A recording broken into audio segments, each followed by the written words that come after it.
Hello everyone, welcome to BVVN online classes. I'm Sakshi Dhiman. आज class 7 का new chapter शुरू करेंगे, that is simple equations. Okay, तो simple equations में किस टाइप के इक्वेशंस करेंगे हम? ये देखिए, ये फर्स्ट क्वेश्चन है, that is serial number. Okay, तो equation means this is called equation. जैसे x+3, 5x = 25, these all are the equations. तो अब उसने ये कहा है कि लाइक ये first second third fourth first question के ये यहाँ पे 9 और 10 पार्ट थे, जिसमें से मैंने 5 पार्ट करवा रही हूँ आपको. उसने कहा इक्वेशन ये दे रखी है, जैसे x+3 और वैल्यू ये दे रखी है, से whether the equation is satisfied और नॉट. अब इक्वेशन सेटिस्फाई कैसे करेगी? अगर लेफ्ट हैंड साइड और राइट हैंड साइड की वैल्यू, दोनों की वैल्यू इक्वल आ जाती है, तो हमारी इक्वेशन क्या होती है? सेटिस्फाई करती है. अगर आप लेफ्ट हैंड साइड और राइट हैंड साइड इक्वल नहीं आती हैं, जो भी उसने वैल्यू पुट करने के लिए बोला है, तो इक्वेशन सेटिस्फाई नहीं होंगी. जैसे ये इक्वेशन है x+3 और वैल्यू क्या दे रखी है? x = 3. अब हमने ये देखना है कि अगर मैं यहाँ पे x = 3, यहाँ पे अगर 3 पुट करते हैं तो यहाँ पे कितना आता है आपका इक्वेशन का? दैट विल बी, उसने ये कहा है यहाँ पे 0 आना चाहिए और यहाँ पे भी कितना होना चाहिए? 0. ओके, तो अगर मैं 3 यहाँ पे मैं सॉल्व करके बताती हूँ. यहाँ पे अगर 3 पुट करते हैं, सपोज दैट 3 + 3 कितना होता है? That is 6. बट ये क्या है? ये तो 0 के इक्वल है. तो लेफ्ट हैंड साइड और राइट हैंड साइड इक्वल नहीं आई, तो यहाँ पे इसका क्या आंसर आएगा? No, equation is not satisfied. See the next one.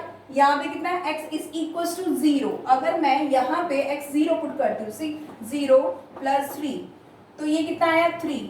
ये लेफ्ट हैंड साइड 3 आई और राइट हैंड साइड कितनी है? 0. तो ये भी इक्वेशन सेटिस्फाइड नहीं होती है. तो यहाँ पे भी देख दीजिए, no, the equation is not satisfied. See the next one. 5x = 25. तो कहता है कि 5x = 25. अगर x की वैल्यू पुट करें 0, तो क्या वो इक्वल आ जाता है? तो यहाँ देखिए, अगर मैं यहाँ पे x की जगह 0 पुट कर देती हूँ, तो 5 × 0 दैट इज 0. और उसकी राइट हैंड साइड में कितना है? 25. तो ये भी इक्वेशन सेटिस्फाइड नहीं हो रही है आपकी. Okay, C the next one. m/3 = 2. तो m की वैल्यू दे रखी है, दैट इज -6. -6/3. तो ये देख लेते हैं कितना आया? -2 आया. आपका लेफ्ट हैंड साइड में -2 आया, बट राइट हैंड साइड में क्या है? 2. तो ये भी इक्वेशन सेटिस्फाइड नहीं होती, क्योंकि -2 और 2 में काफी डिफरेंस है. ओके, वो एक तो नेगेटिव में है और एक पॉजिटिव में है, तो ये भी इक्वेशन इक्वल नहीं होगी. तो इसमें भी आंसर लिखोगे no, the equation is not satisfied. See the next one. m/3 = 2. अब देख लेते हैं, यहाँ पे भी m की वैल्यू कितनी दे रखी है? 6 दे रखी है. तो पुट करके देख लेते हैं कि ये वाली इक्वेशन सेटिस्फाइड होती है या नहीं होती है. देखो, तो m की जगह मैंने 6/3, तो ये लेफ्ट हैंड साइड है जैसे, ठीक है. 3 × 3, 3 × 6, तो ये कितना आया? 2. इस वैल्यू, इस इक्वेशन, इस यहाँ पे m/3 में वैल्यू पुट करी m की 6/3 दैट इज 2. तो कितना आया हमारा? 2. तो राइट हैंड साइड में भी क्या है? 2 है. तो ये भी इक्वेशन क्या हुई? ये इक्वेशन क्या कर रही है? सेटिस्फाइड, क्योंकि लेफ्ट हैंड साइड और राइट हैंड साइड क्या आ गया? दोनों इक्वल आ गए. तो yes, the equation is satisfied. Okay, इस तरह के 9 और 10 पार्ट है, ये आपको करना है. मैंने 5 पार्ट करके बताए यहाँ पे. सीधा next one. Check whether the value given in the brackets is a solution to the given equation और नॉट. तो उसने ये कहा है कि ये जो वैल्यू दे रखी है ब्रैकेट में, आपको ये बताना है वैल्यू, ये इस इक्वेशन का सॉल्यूशन है या नहीं है. ठीक है. तो अगर लेफ्ट हैंड साइड, अगर मैं यहाँ पे 1 की वैल्यू पुट करूँ तो वो 19 की इक्वल आ जाए, ठीक है, राइट हैंड साइड की इक्वल आ जाए, तो आप ये कह दोगे कि हाँ, ये इसका सॉल्यूशन है. अगर नहीं आता है तो आप बोलोगे इसका सॉल्यूशन नहीं है. तो देखिए, लेफ्ट हैंड साइड कितनी है आपकी? That will be 1. यहाँ पे पुट कर दीजिए 1 + 5, ये कितना है? 6. और राइट हैंड साइड कितनी है? That is 19. Right hand side कितना है? That will be 19. तो 6 इज नॉट इक्वल्स टू 19. तो यहाँ पे कितना आएगा? Check whether the value given bracket solution. यहाँ पे कहता है नो, यहाँ पे नो सोल्यूशन, ये नहीं है इसका सोल्यूशन. ठीक है. सी द नेक्स्ट वन. अब p की वैल्यू कितनी दे रखी है? -4. मीन्स जहाँ पे भी आपको p है वहां पे क्या पुट करनी है? -4 वैल्यू. 4 p का कितना आया? That is -4. ये लेफ्ट हैंड साइड है आपकी, तो यहाँ पे कितना है? -3. 4 4 16, तो ये कितना आएगा आपका? -16. और ये कितना हुआ? -3. और माइनस माइनस क्या होता है? प्लस. बट साइन किसका आता है? नेगेटिव का. ये ऑलरेडी आपको इंटीजर्स में पढ़ा दिया था. अब -16 और -3 कितना होता है? -19। बट अगर मैं इसकी राइट हैंड साइड देखूं तो ये कितना है? 13। तो left hand side is not equal to right hand side, तो ये भी क्या आएगा? No solution. ये भी इसका सोल्यूशन नहीं होगा, ठीक है, ये भी इसका सोल्यूशन नहीं होगा। चलिए नेक्स्ट क्वेश्चन देखिए, solve by trial and error method. ये ऑलरेडी आपने 6th क्लास में भी करा था, ट्रायल एंड एरर मेथड। तो वो क्या था? ट्रायल से ही आपको कहीं ना कहीं मतलब समझ आ रहा होगा। ट्राई मतलब ट्राई करते रहना, और एरर मतलब गलतियां करना, ओके। तो ट्रायल एंड एरर मेथड का मतलब क्या है? कहता है कि यहाँ पे p की वैल्यू कौन सी होनी चाहिए? यहाँ पे जैसे 5p + 2 = 17 दे रखा है, तो p की वैल्यू हम क्या पुट करेंगे कि हमारी जो लेफ्ट हैंड साइड है और राइट हैंड साइड है वो दोनों क्या आ जाए? इक्वल आ जाए। सबसे पहले हमें क्या करना होता है कि वैसे तो हम ट्राई करते रहते क्या वैल्यू आएगी। कई बार तो बहुत लंबी वैल्यू आ जाती है वेरिएबल्स की, तो हम पहले थोड़ा सा सोच लेते हैं कि अरे क्या वैल्यू आएगी। तो हम क्या करेंगे, इसको सेपरेट कर लूंगी एक बार, या 4.2 में पढ़ोगे ये वाली। बट यहाँ पे मैं इजी तरीका बता रही हूँ, क्या करना है, इनको सेपरेट कर लेना है। जैसे 5p जिनके साथ वेरिएबल्स है, वेरिएबल्स कौन से होते हैं? जितने भी अल्फाबेट्स हैं, वो कोई भी अल्फाबेट ले सकता है, ABCD कोई भी। जैसे यहाँ पे उसने क्या अल्फाबेट ले रखा है? P ले रखा है यहाँ पे, ठीक है। तो इनको क्या करना है, हमें वेरिएबल्स को सेपरेट करना है। तो मीन्स यहाँ पे 5p + 2 है = 17 है। तो यहाँ पे 5p का मैं 5p एज इट इज रहने दूंगी, और ये जो 2 है प्लस का 2 है इक्वल ये जो इक्वल है उसके राइट हैंड साइड पे ले जाऊंगी, ओके।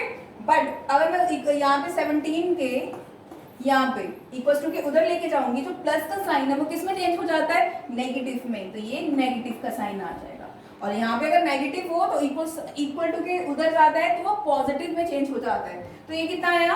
5p। 17 - 2 = 15।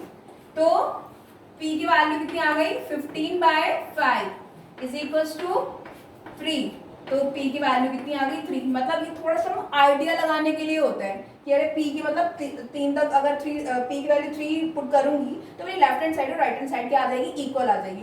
बट मेथड का नाम है ट्रायल एंड एरर, तो वो तो करना ही पड़ेगा, ट्राई भी करना पड़ेगा और गलत भी करना पड़ेगा। ये इसमें गलत भी करना है और ट्राई भी करना है। तो सबसे पहले यहाँ पे हम सपोज कर लेते हैं p की वैल्यू में क्या रखती हूँ? 1, ओके। तो p की वैल्यू रखी, तो लेफ्ट हैंड साइड में तो ये कितना हुआ?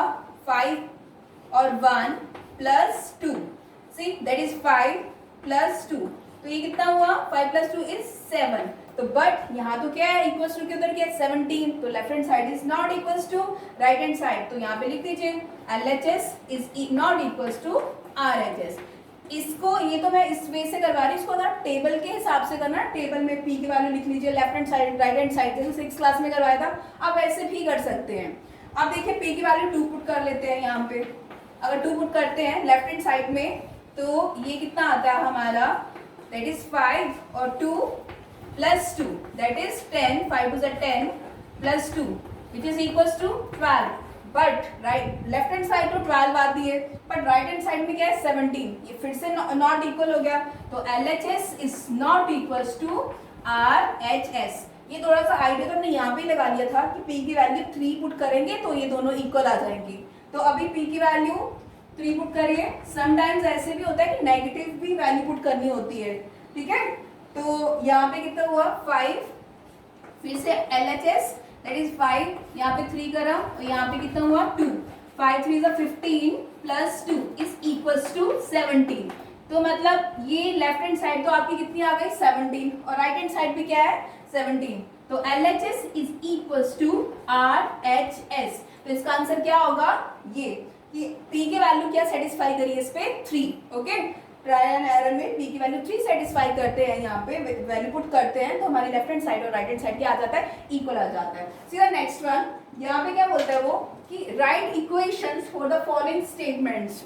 इस सब ये भी 6 में कर रखा है। The sum of numbers x and 4 is 9, ठीक है। इसको ना उसने यहाँ पे लिखा है फॉलोइंग, यहाँ पे इक्वेशन को, यहाँ पे स्टेटमेंट लिखी है, इसको इक्वेशन में बनाना है, ठीक है। तो यहाँ पे equation the sum of number x and 4 is 9। तो उसने कहा है कि दो नंबर हैं, अगर उनका जो सम करेंगे तो हमारे पास कितना आएगा, 9 आएगा। एक नंबर तो x है, एक नंबर क्या है, 4 है। तो बस इसको ऐसे लिख दीजिए, following statement that is x plus 4 is equals to 9। ठीक है, write equation for the following statement. ये स्टेटमेंट है, इसकी मैंने इक्वेशन लिख दी। सिंपल सा ही बोला था, sum of number x and 4 is 9। So the next one, 3/4 of t is 15। कहता है कि t कोई भी नंबर हो सकता है, उसका 3/4 पार्ट करती हूँ तो मेरे पास कितना आता है, 15 आता है। तो लिख दीजिए 3/4 t इज इक्वल्स टू 15।